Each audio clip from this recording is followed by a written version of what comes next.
Chapter 10 The Luckiest Man in Babylon. At the head of his caravan proudly rode Shahrunada, the merchant prince of Babylon. He liked fine cloth and wore rich and becoming robes.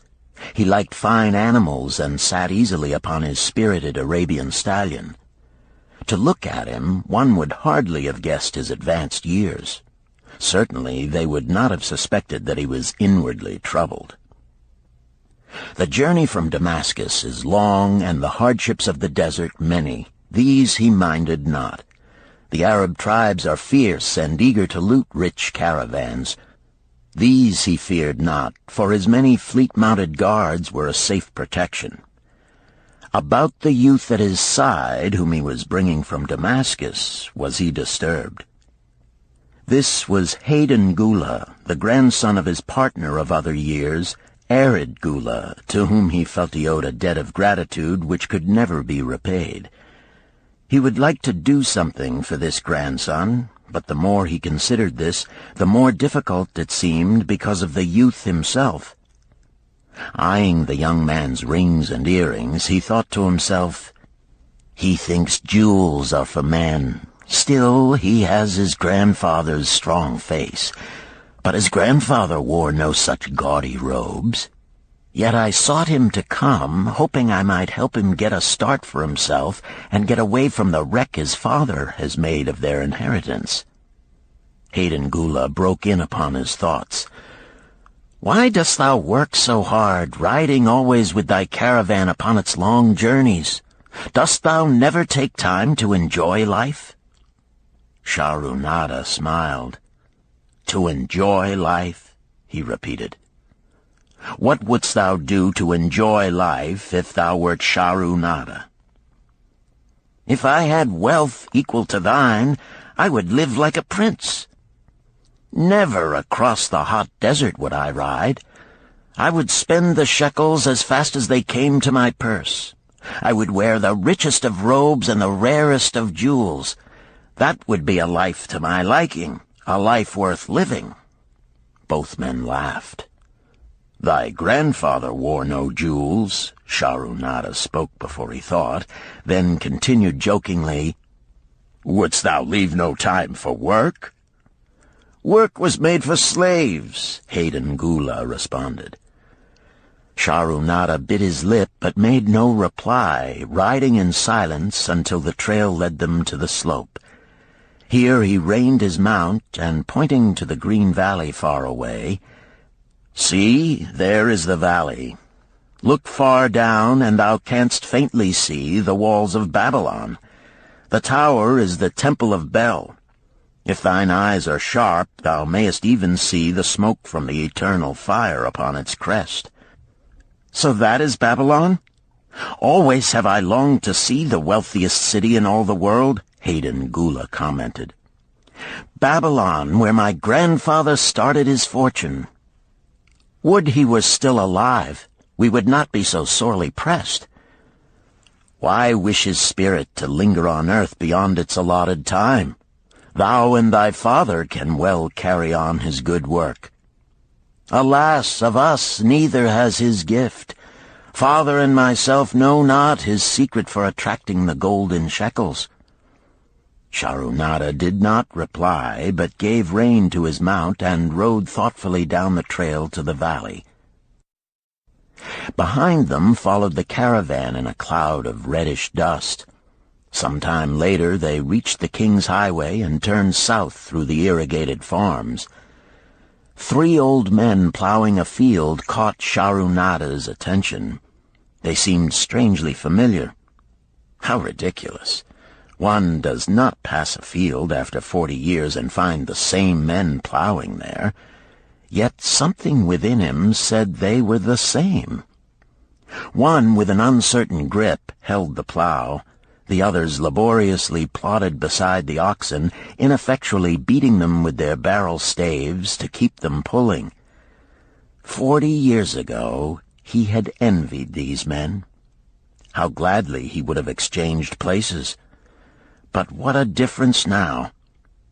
With pride he looked back at his trailing caravan, well-chosen camels and donkeys loaded high with valuable goods from Damascus. All this was but one of his possessions. He pointed to the plowers, saying, "Still plowing the same field where they were 40 years ago. They look it, but why thinkest thou they are the same?" "I saw them there," Sharonada replied. Recollections were racing rapidly through his mind. Why could he not bury the past and live in the present? Then he saw, as in a picture, the smiling face of Arid Gula. The barrier between himself and the cynical youth beside him dissolved. But how could he help such a superior youth with his spendthrift ideas and bejeweled hands? Work he could offer in plenty to willing workers, but not for men who considered themselves too good for work. Yet he owed it to Arid Gula to do something, not a half-hearted attempt. He and Arid Gula had never done things that way. They were not that sort of men. A plan came almost in a flash. There were objections. He must consider his own family and his own standing. It would be cruel. It would hurt. Being a man of quick decisions, he waived objections and decided to act. "Wouldst thou be interested in hearing how thy worthy grandfather and myself joined in the partnership which proved so profitable?" he questioned. "Why not just tell me how thou madest the golden shekels? That is all I need to know," the young man parried. Sharonada ignored the reply and continued, "We start with those men plowing. I was no older than thou. As the column of men in which I marched approached, good old Megiddo, the farmer, scoffed at the slipshod way in which they plowed. Megiddo was chained next to me. 'Look at the lazy fellows,' he protested. 'The plow-holder makes no effort to plow deep, nor do the beaters keep the oxen in the furrow. How can they expect to raise a good crop with poor plowing?' "Didst thou say Megiddo was chained to thee?" Hayden Gula asked in surprise. "Yes, with bronze collars about our necks and a length of heavy chain between us. Next to him was Zabado, the sheep thief. I had known him in Harun. At the end was a man we called Pirate because he told us not his name. We judged him as a sailor as he had entwined serpents tattooed upon his chest in sailor fashion. The column was made up thus, so the men could walk in fours." "Thou wert chained as a slave?" Hayden Gula asked incredulously. "Did not thy grandfather tell thee I was once a slave? He often spoke of thee, but never hinted of this. He was a man thou couldst trust with innermost secrets. Thou, too, are a man I may trust, am I not right?" Sharonada looked him squarely in the eye. "Thou mayest rely upon my silence, but I am amazed. Tell me, how didst thou come to be a slave?" Sharonada shrugged his shoulders. "Any man may find himself a slave. It was a gaming house and barley beer that brought me disaster. I was the victim of my brother's indiscretions. In a brawl he killed his friend. I was bonded to the widow by my father, desperate to keep my brother from being prosecuted under the law. When my father could not raise the silver to free me, she in anger sold me to the slave dealer." "What a shame and injustice!" Hayden Gula protested. "But tell me, how didst thou regain freedom?" "We shall come to that, but not yet. Let us continue my tale. As we passed, the plowers jeered at us. One did doff his ragged hat and bow low, calling out, 'Welcome to Babylon, guests of the king! He waits for thee on the city walls where the banquet is spread, mud bricks and onion soup.' With that, they laughed uproariously. pirate flew into a rage and cursed them roundly. "What do those men mean by the king awaiting us on the walls?" I asked him.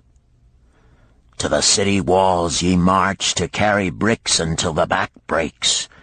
Maybe they beat thee to death before it breaks. They won't beat me. I'll kill 'em."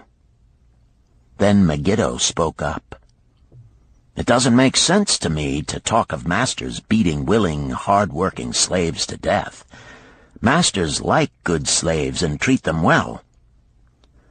"Who wants to work hard?" commented Zabato. "Those plowers are wise fellows. They're not breaking their backs, just letting on as if they be." "Thou can't get ahead by shirking," Megiddo protested.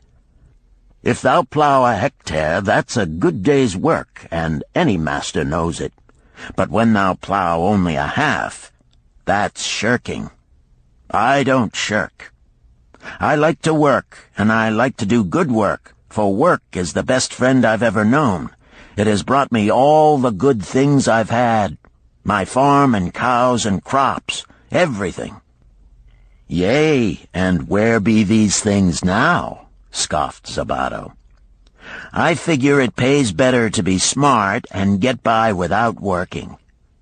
You watch Zabato. If we're sold to the walls, he'll be carrying the water bag or some easy job, when thou, who like to work, will be breaking thy back carrying bricks." He laughed his silly laugh. Terror gripped me that night. I could not sleep. I crowded close to the guard rope, and when the others slept, I attracted the attention of Godoso, who was doing the first guard watch. He was one of those brigand Arabs, the sort of rogue who, if he robbed thee of thy purse, would think he must also cut thy throat. "Tell me, Godoso," I whispered, "when we get to Babylon, will we be sold to the walls?" "Why want to know?" he questioned cautiously. "Canst thou not understand?" I pleaded. "I am young. I want to live.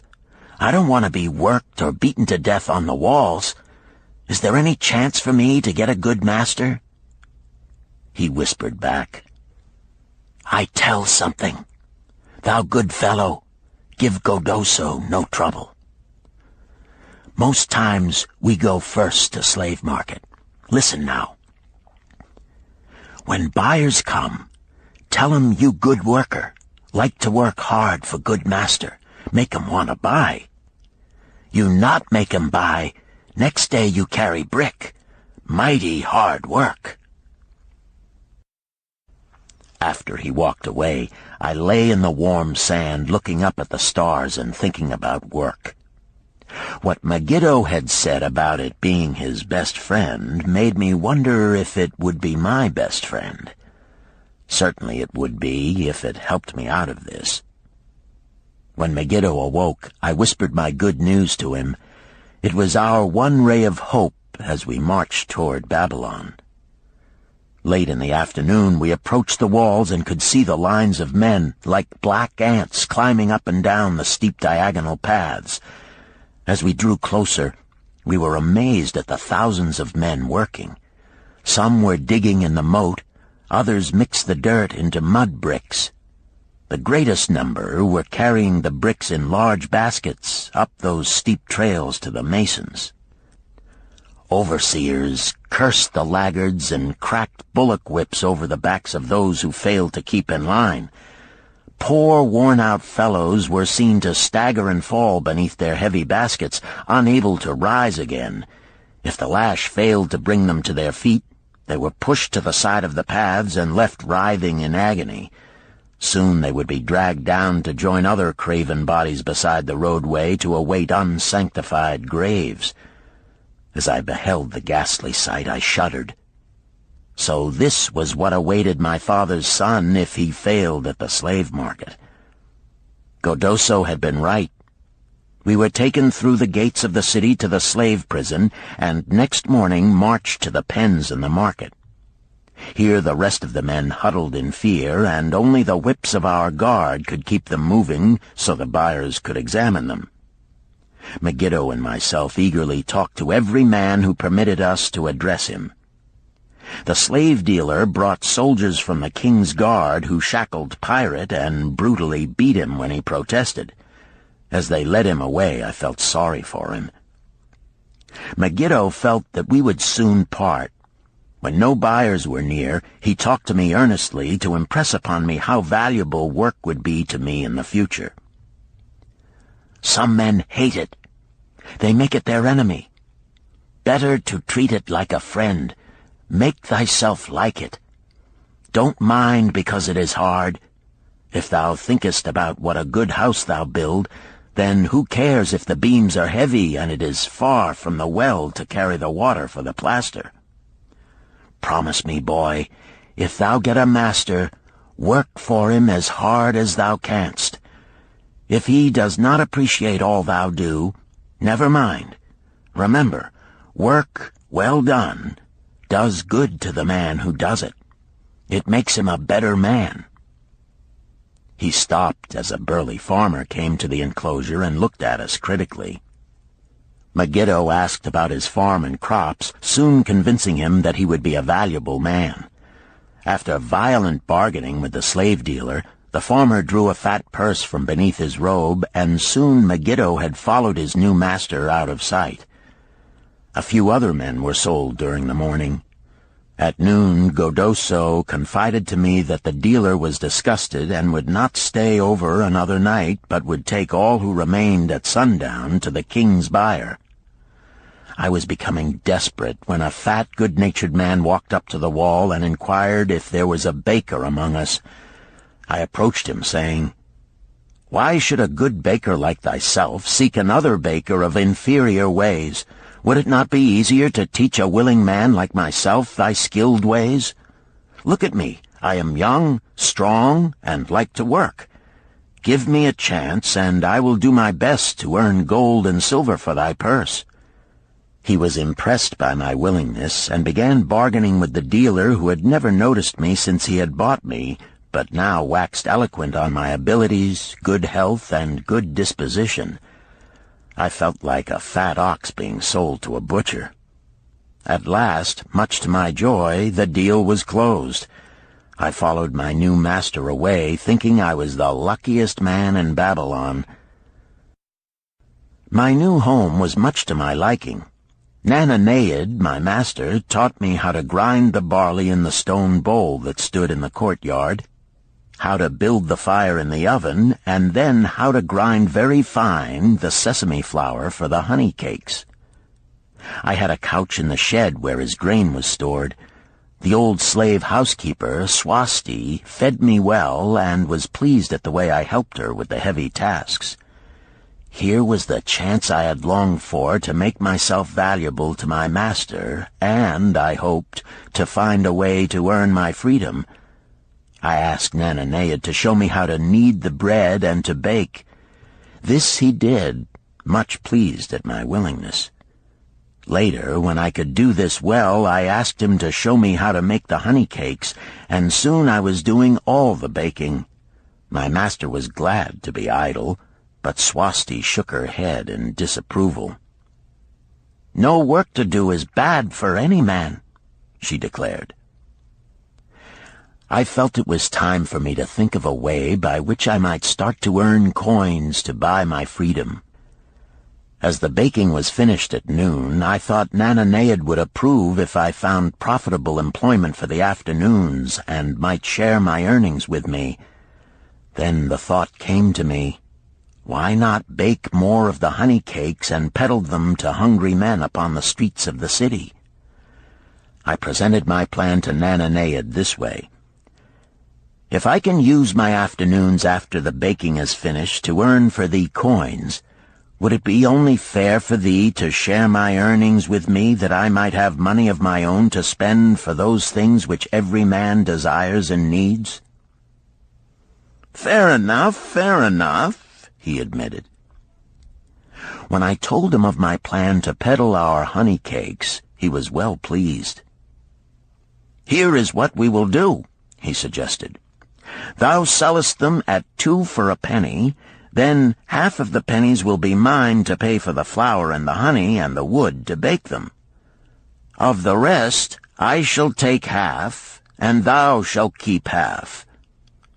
I was much pleased by this generous offer that I might keep for myself 1/4 of my sales. That night I worked late to make a tray upon which to display them. Nananeid gave me one of his worn robes that I might look well, and Swasti helped me patch it and wash it clean. The next day I baked an extra supply of honey cakes. They looked brown and tempting upon the tray as I went along the street, loudly calling my wares. At first no one seemed interested, and I became discouraged. I kept on, and later in the afternoon, as men became hungry, the cakes began to sell, and soon my tray was empty. Nananeid was well pleased with my success and gladly paid me my share. I was delighted to own pennies. Megiddo had been right when he said a master appreciated good work from his slaves. That night I was so excited over my success I could hardly sleep, and tried to figure how much I could earn in a year and how many years would be required to buy my freedom. As I went forth with my tray of cakes every day, I soon found regular customers. One of these was none other than thy grandfather, Arid Gula. He was a rug merchant and sold to the housewives, going from one end of the city to the other, accompanied by a donkey loaded high with rugs and a black slave to tend it. He would buy 2 cakes for himself and 2 for his slave, always tarrying to talk with me while they ate them. Thy grandfather said something to me one day that I shall always remember. "I like thy cakes, boy. But better still, I like the fine enterprise with which thou offerest them. Such spirit can carry thee far on the road to success."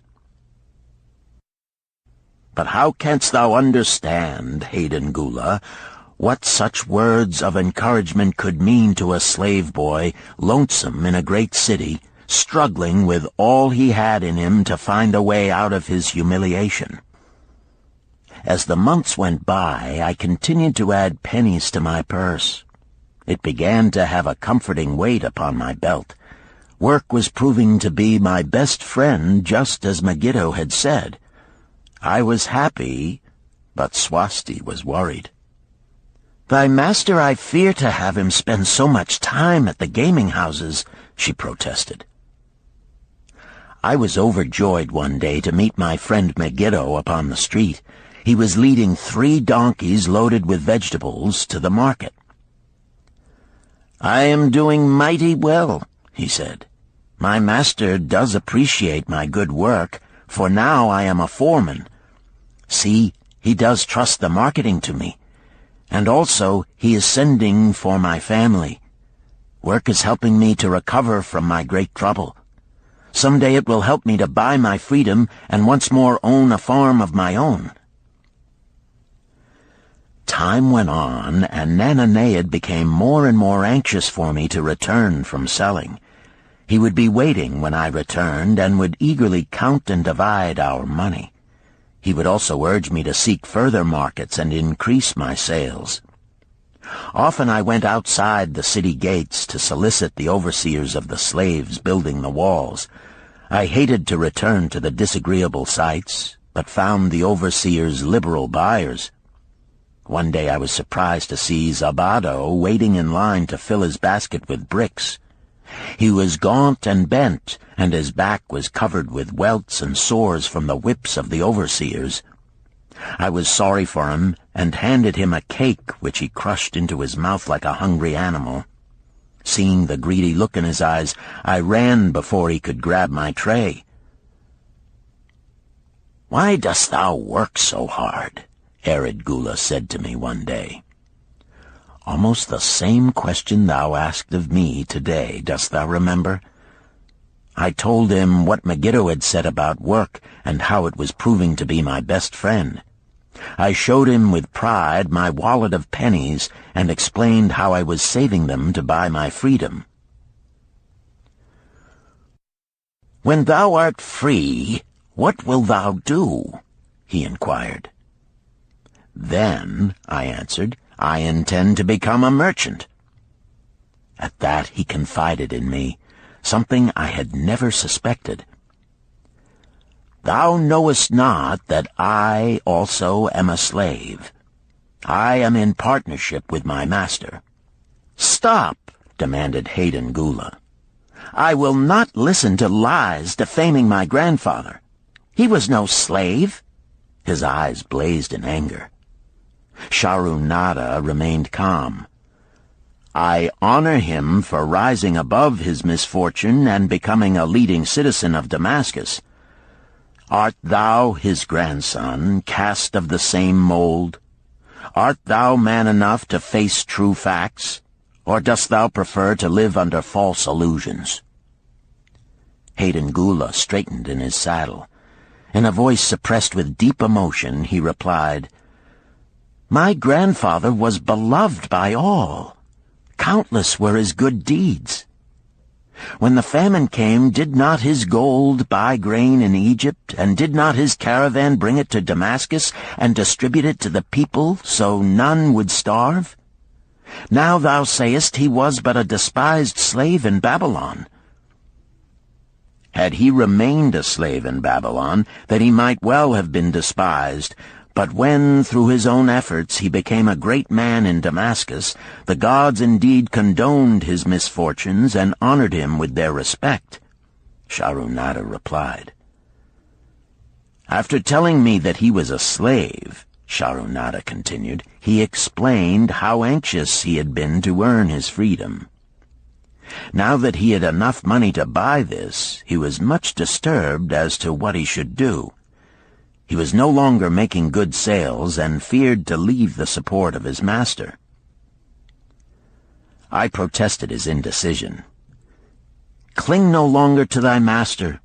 Get once again the feeling of being a free man. Act like a free man and succeed like one. Decide what thou desirest to accomplish, and then work will aid thee to achieve it." He went on his way, saying he was glad I had shamed him for his cowardice. One day I went outside the gates again, and was surprised to find a great crowd gathering there. When I asked a man for an explanation, he replied, "Hast thou not heard? An escaped slave who murdered one of the king's guards has been brought to justice and will this day be flogged to death for his crime. Even the king himself is to be here." So dense was the crowd about the flogging post, I feared to go near lest my tray of honey cakes be upset. Therefore I climbed up the unfinished wall to see over the heads of the people. I was fortunate in having a view of Nebuchadnezzar himself as he rode by in his golden chariot. Never had I beheld such grandeur, such robes and hangings of gold cloth and velvet. I could not see the flogging, though I could hear the shrieks of the poor slave. I wondered how one so noble as our handsome king could endure to see such suffering, yet when I saw he was laughing and joking with his nobles, I knew he was cruel and understood why such inhuman tasks were demanded of the slaves building the walls. After the slave was dead, his body was hung upon a pole by a rope attached to his leg so all might see. As the crowd began to thin, I went close. On the hairy chest, I saw tattooed 2 entwined serpents. It was Pirate. The next time I met Arid Gula, he was a changed man. Full of enthusiasm, he greeted me. "Behold, the slave thou knewest is now a free man. There was magic in thy words. Already my sales and my profits are increasing. My wife is overjoyed. She was a free woman, the niece of my master. She much desires that we move to a strange city where no man shall know I was once a slave. Thus our children shall be above reproach for their father's misfortune. Work has become my best helper. It has enabled me to recapture my confidence and my skill to sell." I was overjoyed that I had been able, even in a small way, to repay him for the encouragement he had given me. One evening Swasti came to me in deep distress. "Thy master is in trouble. I fear for him. Some months ago he lost much at the gaming tables. He pays not the farmer for his grain, nor his honey. He pays not the money-lender. They are angry and threaten him." "Why should we worry over his folly? We are not his keepers," I replied thoughtlessly. "Foolish youth, thou understandest not. To the money-lender didst he give thy title to secure a loan? Under the law he can claim thee and sell thee. I know not what to do. He is a good master. Why, oh, why should such trouble come upon him?" Not were Swasti's fears groundless. While I was doing the baking next morning, the money-lender returned with a man he called Sasi. This man looked me over and said I would do. The money-lender waited not for my master to return, but told Swasti to tell him he had taken me. With only the robe on my back and the purse of pennies hanging safely from my belt, I was hurried away from the unfinished baking. I was whirled away from my dearest hopes as the hurricane snatches the tree from the forest and casts it into the surging sea. Again a gaming house and barley beer had caused me disaster. Sasi was a blunt, gruff man. As he led me across the city, I told him of the good work I had been doing for Nananeid, and said I hoped to do good work for him. His reply offered no encouragement. "I like not this work. My master likes it not. The king has told him to send me to build a section of the Grand Canal. Master tells Sasi to buy more slaves, work hard, and finish quick. Bah! How can any man finish a big job quick?" Picture a desert with not a tree, just low shrubs and a sun burning with such fury the water in our barrels became so hot we could scarcely drink it. Then picture rows of men going down into the deep excavation and lugging heavy baskets of dirt up soft, dusty trails from daylight until dark. Picture food served in open troughs from which we helped ourselves like swine. We had no tents, no straw for beds. That was the situation in which I found myself. I buried my wallet in a marked spot, wondering if I would ever dig it up again. At first I worked with good will, but as the months dragged on I felt my spirit breaking. Then the heat fever took hold of my weary body. I lost my appetite and could scarcely eat the mutton and vegetables. At night I would toss in unhappy wakefulness. In my misery I wondered if Zabado had not the best plan, to shirk and keep his back from being broken in work. Then I recalled my last sight of him and knew his plan was not good. I thought of Pirate with his bitterness and wondered if it might be just as well to fight and kill. The memory of his bleeding body reminded me that his plan was also useless. Then I remembered my last sight of Megiddo. His hands were deeply calloused from hard work, but his heart was light and there was happiness on his face. His was the best plan. Yet I was just as willing to work as Megiddo. He could not have worked harder than I. Why did not my work bring me happiness and success? Was it work that brought Megiddo happiness, or was happiness and success merely in the laps of the gods? Was I to work the rest of my life without gaining my desires, without happiness and success? All of these questions were jumbled in my mind, and I had not an answer. Indeed, I was sorely confused. Several days later, when it seemed that I was at the end of my endurance and my questions still unanswered, Sasi sent for me. A messenger had come from my master to take me back to Babylon. I dug up my precious wallet, wrapped myself in the tattered remnants of my robe, and was on my way. As we rode, the same thoughts of a hurricane whirling me hither and thither kept racing through my feverish brain. I seemed to be living the weird words of a chant from my native town of Harun. besetting a man like a whirlwind, driving him like a storm, whose course no one can follow, whose destiny no one can foretell. Was I destined to be ever thus punished for I knew not what? What new miseries and disappointments awaited me? When we rode to the courtyard of my master's house, imagine my surprise when I saw Arid Gula awaiting me. He helped me down and hugged me like a long-lost brother.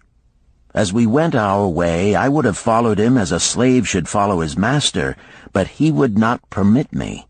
He put his arm about me, saying, "I hunted everywhere for thee. When I had almost given up hope, I did meet Swasti, who told me of the money-lender who directed me to thy noble owner. A hard bargain he did drive, and made me pay an outrageous price. But thou art worth it.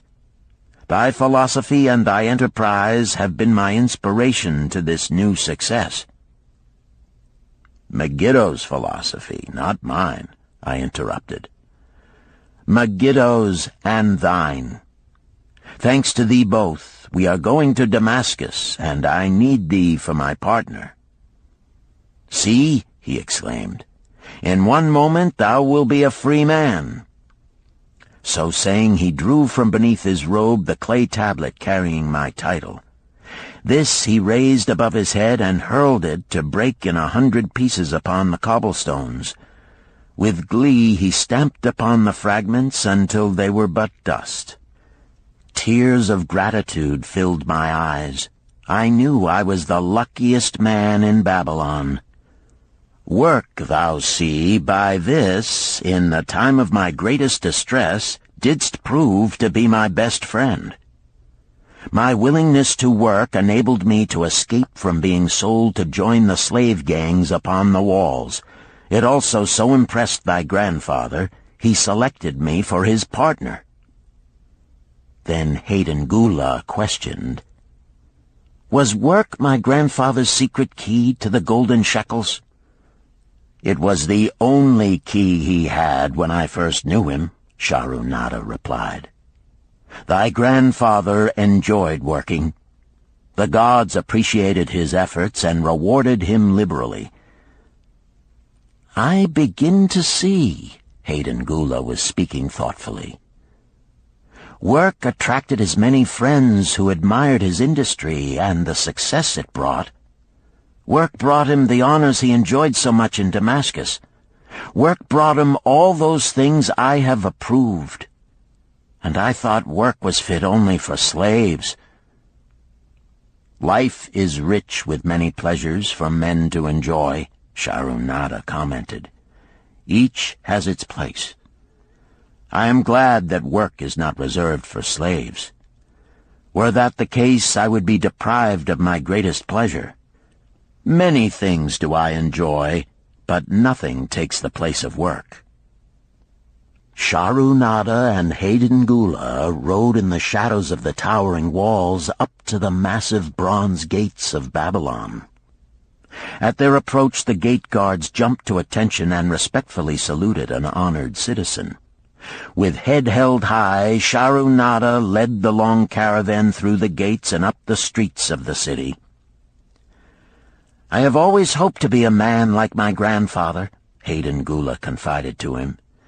"Never before did I realize just what kind of man he was. This thou hast shown me. Now that I understand, I do admire him all the more and feel more determined to be like him. I fear I can never repay thee for giving me the true key to his success. From this day forth I shall use his key. I shall start humbly as he started, which befits my true station far better than jewels and fine robes." So saying, Hayden Gula pulled the jeweled baubles from his ears and the rings from his fingers. Then, reining his horse, he dropped back and rode with deep respect behind the leader of the caravan.